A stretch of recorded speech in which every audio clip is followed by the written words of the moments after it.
Okay, I'd like to share with you a little bit about the cardiovascular system and how it uses blood to distribute resources to the cells around the body. There are two main parts of the cardiovascular system. One is the pump, which is our heart, and the other is a combination of tubes and vessels that both carry the blood away and bring it back to the heart. And so I'm going to focus mostly on the heart and how that functions, the pump part, and then we'll talk a little bit about the tubes and vessels. Um, the heart is a four-chambered structure, and on the upper parts, there are two upper chambers called atria, and there's a right atrium and a left atrium. And if you think about where you hear that term atrium, it's something often that talks about where the sun comes in from. If you're in an atrium of a building, there's usually a skylight and sun comes in, kind of light comes in from the top. Well, in the heart, the atriums have blood coming in from the top. So those are the kind of entry points for where the blood comes into the heart. And then below that are the two ventricles, the right and left ventricle, and those are the pumps of the heart that push the blood out into the body.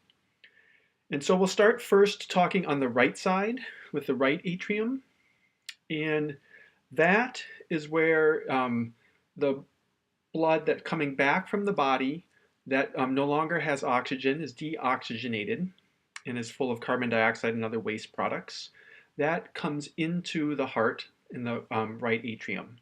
And right near the right atrium is a collection of cells called the sinoatrial node, sometimes called the pacemaker. And those are special cardiac muscle that's been kind of transformed a little bit so that it creates an electrical charge that causes kind of the stimulation of those cells, and it kind of regulates the rhythm of the heart's beating.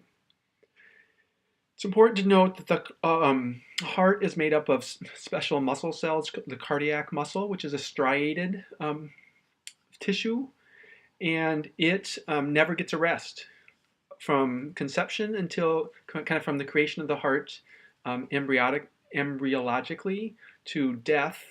The cardiac muscles are continually beating, continually pumping cells, and it's one of those that's autonomic, that we don't have to think about controlling. It just goes on its own. So the cardiac muscle cell is kind of a really special muscle. Anyway, so as the blood comes in, it comes into the right atrium without oxygen, and then it goes through some valves, a valve that goes down into the right ventricle. And they're one-way valves, so the blood's able to kind of passively, using gravity, go down into the ventricle. And then the valve is kind of, as the pressure builds up to pump the blood out from the right ventricle, it pushes the valve closed on top, so it only goes in one direction. So when it pumps it from the right ventricle, there's no oxygen in there, so it pumps it away from the heart to the lungs. And so it goes out into what's called the pulmonary vein. No, sorry, it goes out in the pulmonary artery, because the artery is what takes things away from the heart. So if you think of the A with away, and A with artery. So it takes it in the pulmonary artery and goes out to the lungs, and then goes into a series of smaller vessels, goes down from an artery to an arterial, and then to a capillary. And the capillaries, very small vessels that allow for transfer of molecules back and forth. And so once it gets out, those capillaries go around a structure in the lung called the alveoli that collect the oxygen. And so they transfer oxygen into the blood vessels in that point. And then it is in a loop, so it loops back.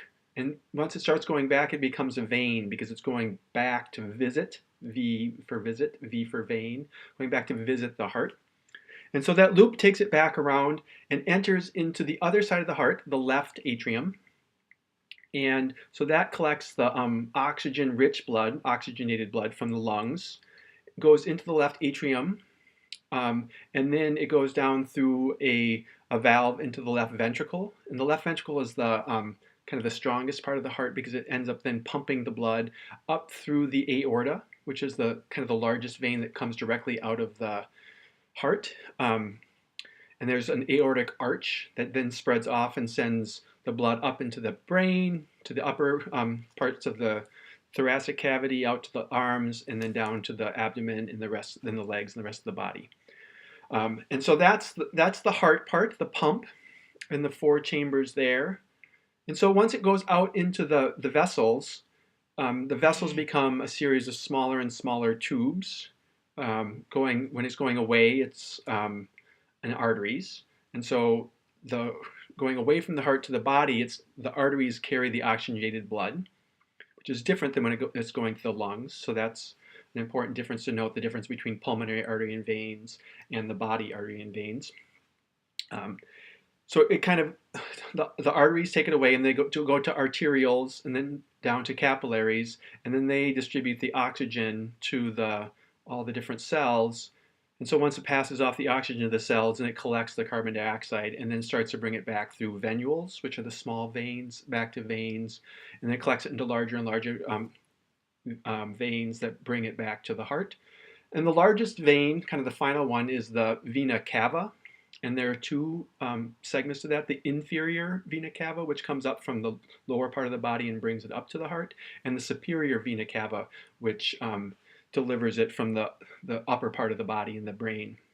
And that then enters into the right atrium, which is right near where the sinoatrial node is, the pacemaker that causes the kind of the electric beating of the heart. And so that's the loop. And there's some projections that on average it takes about 20 seconds for a red blood cell to make that loop. And that can vary, but it kind of shows how quickly things move around. And we generally in our body have about 5 liters of blood. But in terms of how much blood really circulates over the course of a day, it's 200 gallons of blood or something like that. And so it's just, our body really does a very fine job of recycling our blood and reusing all of that and moving it around in a circulatory system like that using the cardiovascular system.